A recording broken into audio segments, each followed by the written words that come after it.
إن الحمد لله نحمده ونستعينه ونستغفره ونعوذ بالله من شرور أنفسنا ومن سيئات أعمالنا من يهده الله فلا مضل له ومن يضلل فلا هادي له أشهد أن لا إله إلا الله وحده لا شريك له وأشهد أن محمدا عبده ورسوله يا أيها الذين آمنوا اتقوا الله حق تقاته ولا تموتن إلا وأنتم مسلمون يا أيها الناس اتقوا ربكم الذي خلقكم من نفس واحدة وخلق منها زوجها وبث منهما رجالا كثيرا ونساء واتقوا الله الذي تساءلون به والأرحام إن الله كان عليكم رقيبا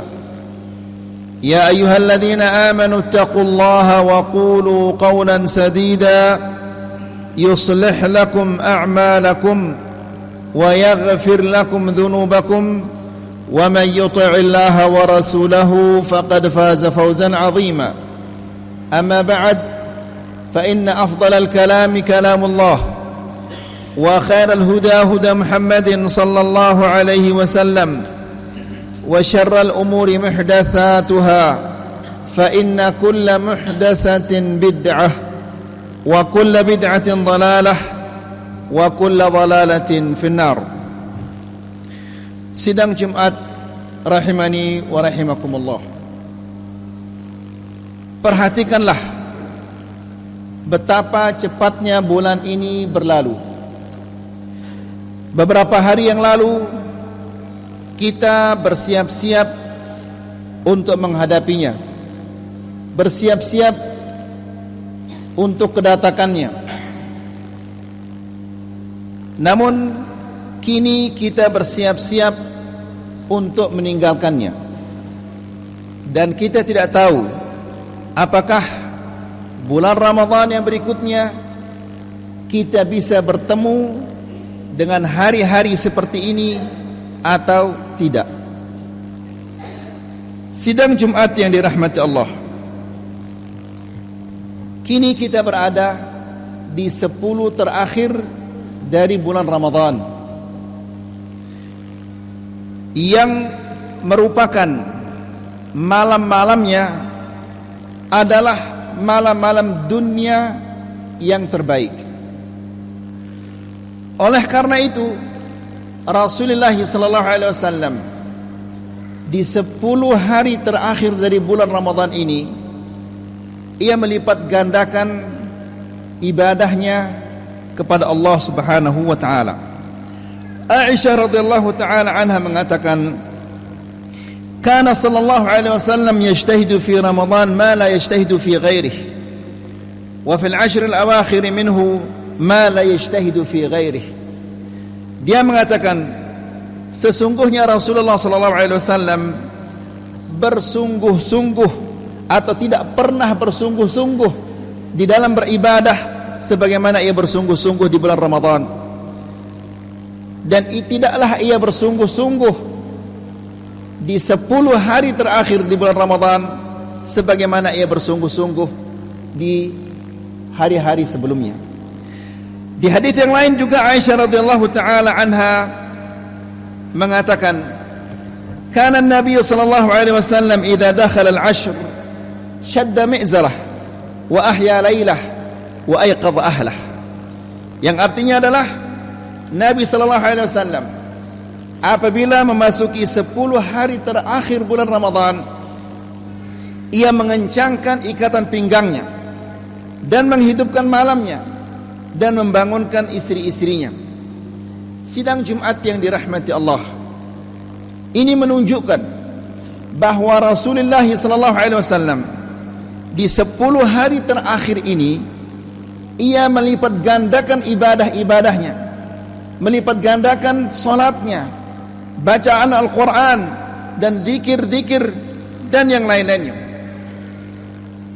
Menghidupkan malam artinya adalah imma dia melaksanakan salat, atau dia sedang membaca Al-Quran, atau sedang berzikir.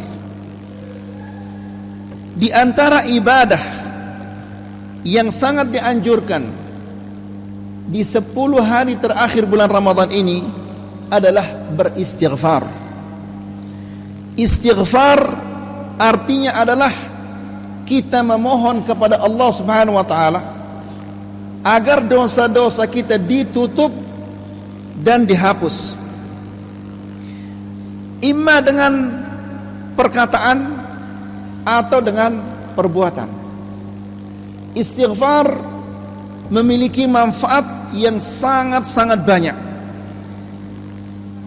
Dan tentunya tidak cukup satu kali khutbah untuk menyebutkan kebaikan-kebaikan yang terkandung di dalam istighfar.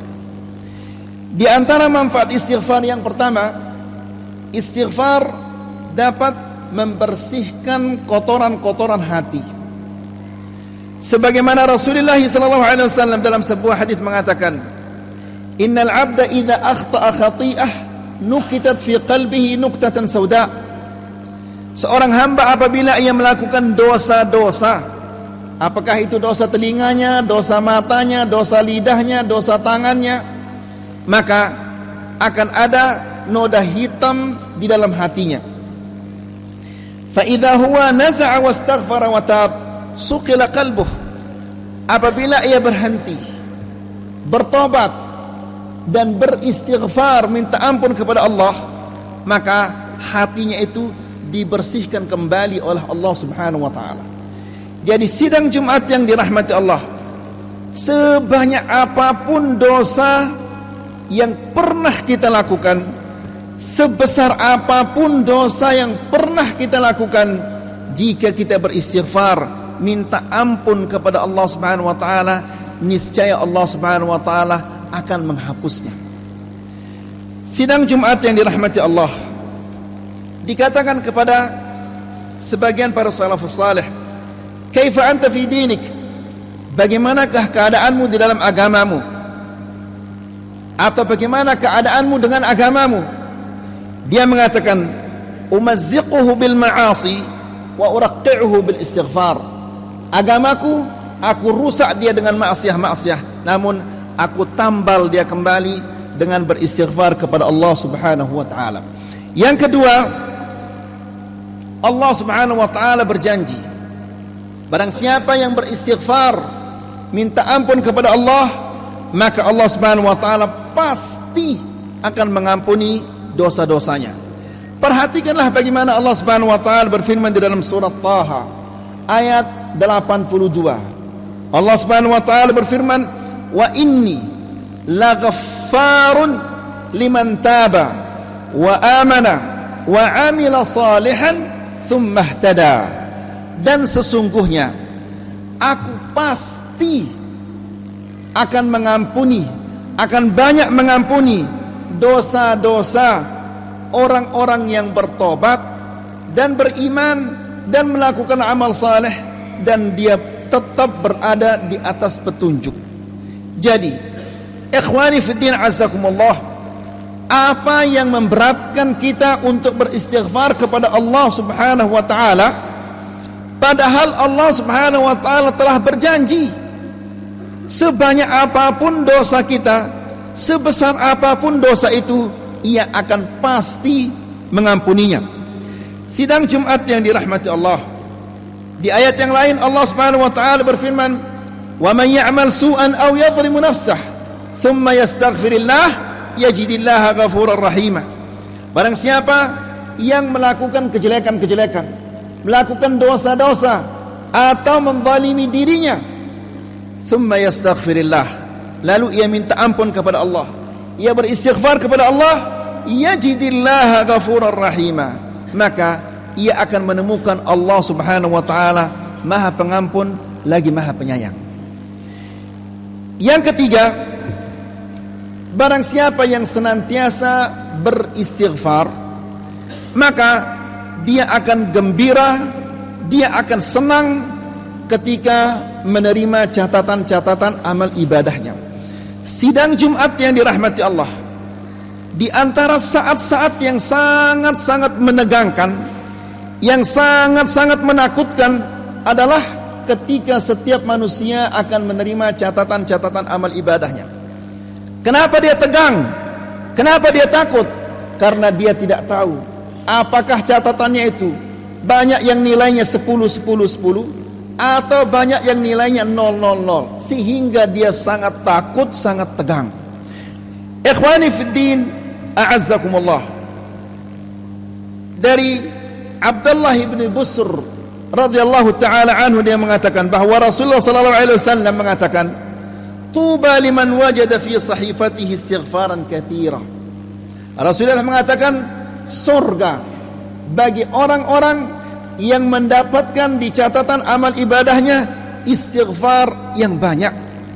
Di hadis yang lain Nabi sallallahu alaihi wasallam mengatakan, man ahabba an tasurrahu sahifatuh falyukthir minal istighfar. Barang siapa yang senang, yang gembira ketika menerima catatan amal ibadahnya, maka hendaklah dia memperbanyak istighfar. Karena orang yang nilai amal ibadahnya bagus, maka ia akan pertunjukkan kepada semua orang dan mengatakan, ha umuqra'u kitabiyah, lihatlah catatan amal ibadahku, semua nilainya 10, 10, 10 bagus. Namun jika orang itu sedikit beristighfar atau jarang beristighfar, pasti dia akan susah, akan sedih ketika melihat begitu banyak dosa-dosanya yang belum terhapus. Yang keempat, istighfar adalah merupakan salah satu sebab diselamatkan seseorang dari api neraka. Abdullah bin Umar radhiyallahu taala anhuma mengatakan bahwa Rasulullah sallallahu alaihi wasallam mengatakan, ya ma'syaran nisa tasaddaqna wa akthirna al-istighfara fa inni ra'aitukunna akthar ahli an-nar. Wahai para wanita, perbanyaklah sedekah, perbanyaklah istighfar, karena sesungguhnya aku melihat kalian ini adalah kebanyakan penghuni neraka. Itu artinya ayyuhal ikhwah, jika mereka ingin diselamatkan oleh Allah Subhanahu wa taala dari api neraka, maka hendaklah mereka memperbanyak sedekah dan beristighfar kepada Allah Subhanahu wa taala. Kemudian yang kelima, istighfar mendatangkan rahmat Allah di dunia dan di akhirat. Allah Subhanahu wa taala berfirman, sebagaimana kita diceritakan tentang Nabi Allah Saleh alaihissalam di dalam Al-Quran, yang mengatakan, ya qaumi lima tasta'jiluna bis-sayyi'ati qabla al-hasanah laula tastaghfiruna Allah la'allakum turhamun. Nabi Allah Saleh mengatakan kepada kaumnya, wahai kaumku, kenapa kalian minta disegerakan kejelekan sebelum melakukan kebaikan? Hendaklah kalian beristighfar kepada Allah Subhanahu wa taala agar kalian dirahmati dan diampuni oleh Allah Subhanahu wa taala. Aqulu qawli hadha wa astaghfirullah li wa lakum wa li sa'iril muslimina min kulli dhanbin fastaghfiruhu innahu huwal ghafurur rahim.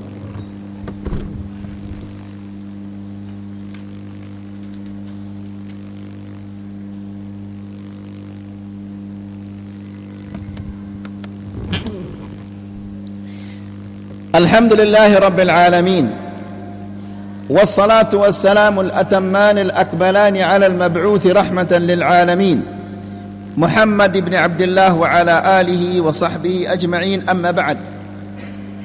Yang keenam, istighfar adalah merupakan salah satu sebab kita masuk surga.